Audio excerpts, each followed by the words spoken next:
Hello and welcome to our YouTube channel Royal Academy. देखिए, इस video में हम डिस्कस करने जा रहे हैं कि एक न्यूज़पेपर ने आर्टिकल पब्लिश किया और न्यूज़पेपर का नाम क्या है, Jammu express.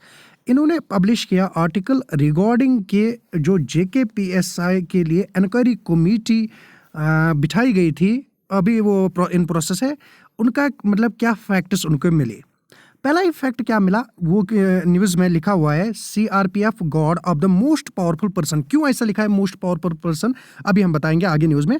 From Delhi, from वो कहाँ से है, वो जम्मू का है। In Delhi is the mastermind behind SI recruitment scheme.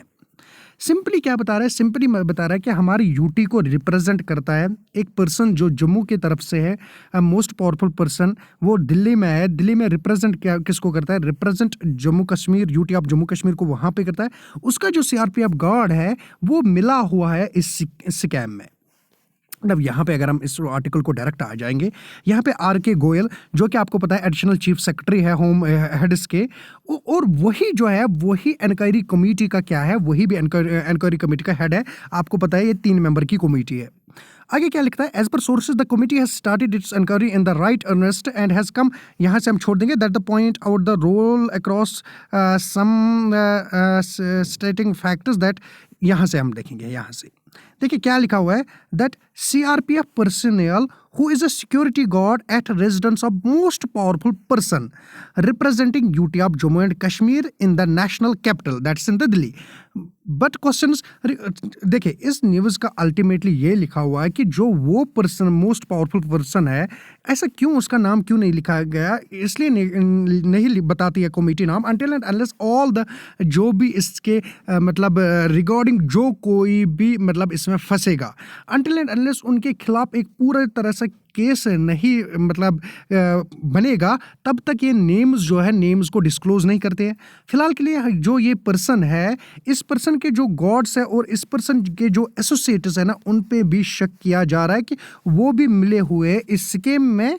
और मतलब देखिए आगे भी यहाँ पे लिखा है, as per the source the inquiry committee has come across the fact that SI recruitment paper was leaked by this CRPF guard. तो यही जो सीआरपीएफ गार्ड है, इसी सीआरपीएफ गार्ड ने क्या किया, पेपर को क्या किया, इन्होंने पेपर को लीक कराया। और ये सीआरपीएफ जो गार्ड है, who is the native of Palanwala town in Jammu district Palanwala town का ये पर्सन है, इन्होंने पेपर को लीक किया हुआ।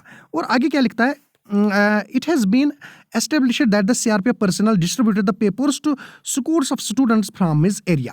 तो ये भी बताया गया उस पलन वाला एरिया के जो भी लोग हैं, या बाकी भी होंगे, मगर न्यूज़ में लिखा हुआ है पलन वाला एरिया के जो स्टूडेंट्स हैं उनको, और स्टूडेंट्स क्या बताया, देखो आगे लिखा, ये नहीं बताया 10 को 20 को, आगे लिखा है scores of students, that means many students have got this paper।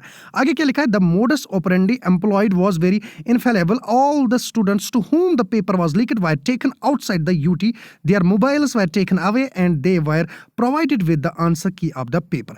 देखिए बहुत बड़ा स्कैम है। जिन्होंने स्टूडेंट्स जिन्होंने पेपर लिया था उनको बाहर लिया गया, उनसे क्या है उनके जो मोबाइल फोन्स है उनको छीने गए थे, एक कमरे में रखे गए थे, वहां पे उनको आंसर की बताए गए इस पूरे पेपर का। आगे क्या लिखता है, आगे लिखता है कहाँ पे, one day of the examination these students were dropped at their examination centres and the rest is history. You know rest is history because we have seen in that result. Simply इसमें बताया जाता है कि जो students ने जिन्होंने paper लिया, जिनको पेपर मिला, वो क्या रखा गया, वो दिल्ली में ले गए, उनको दिल्ली में क्या किया गया, मतलब ऐसा लिखा है कि बाहर इनको यूटी से बाहर किया गया, और उनको मोबाइल उनसे खींचे गए, मतलब छीने गए, और मोबाइल छीनने के बाद उनको बताया दिया गया कि पेपर ऐसा ऐसा है। लेटर ऑन जहाँ उनको सेंटर था उनको वहाँ पे क्या किया गया, ड्रॉप। बाज़ाब्ता वीआईपी है ना, वीआईपी मतलब 5 स्टार होटल में बैठे हुए थे लोग। अभी मैं जो कराऊँ, क्या पता 5 स्टार कहाँ थे क्या नहीं थे। नाउ बाज़ाब्ता वीआईपी के तौर के मतलब वीआईपी उनको क्या है गाड़ियों में बिठा के और एग्जाम सेंटर तक बिठाया गया, और rest is the history and they have made the history, they were in triple figures, even they were 150 out of 150। Now फिर लेटर ऑन क्या लिखता है, in the pursuit this CRPF personnel was assisted by two very close associates of this powerful leader. आपको पता ही है वो powerful leader कौन है। एनीवेज नाउ उसके दो एसोसिएट्स भी किसको सपोर्ट कर रहे थे, इस सीआरपीएफ गार्ड को, क्योंकि इस काम मतलब सब कुछ सीआरपीएफ गार्ड ही को करता, मतलब वही करता था। It is a rough estimate that the CRPF person collected the sum of the crores of rupees from this deal.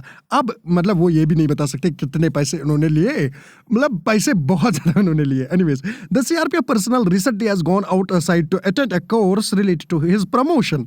Oh my God. Now, it has been, अब anyways आपको ये बता रहा है, यहाँ पे हम एक पॉइंट बताएंगे जिससे हम कंक्लूड करेंगे।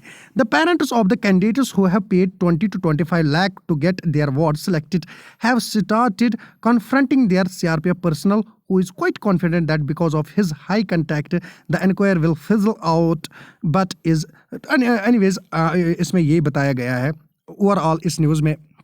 ये जो न्यूज़पेपर है, इसने इस न्यूज़पेपर में क्या बताया, इसने इस न्यूज़पेपर में यही चीज़ बताया कि स्टूडेंट्स को लिया गया यूटी से बाहर, उनको रखा गया और उनको पेपर मतलब सब कुछ याद कराया, आंसर की उनसे शेयर करने के बाद उनको सेंटर्स पे पहुंचाया और उन्होंने सेंटर्स में एग्जाम दिया, रेस्ट उन्होंने हिस्ट्री क्रिएट की, जो कि आपको पता है।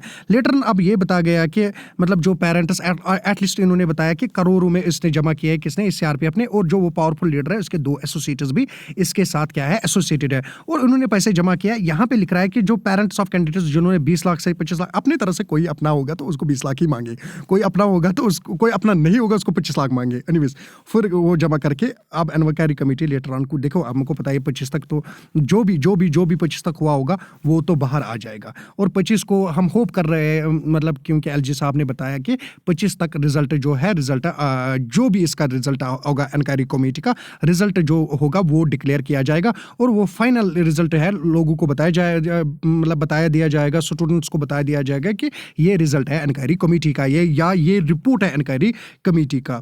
और हम होप कर रहे हैं जो भी कल्प्रिट्स है इसमें उनको पुनिश किया जाए, और तभी तो मतलब क्या है, स्टूडेंट्स जो है बैक ऑन ट्रैक आ जाएंगे। Okay, thank you, bye.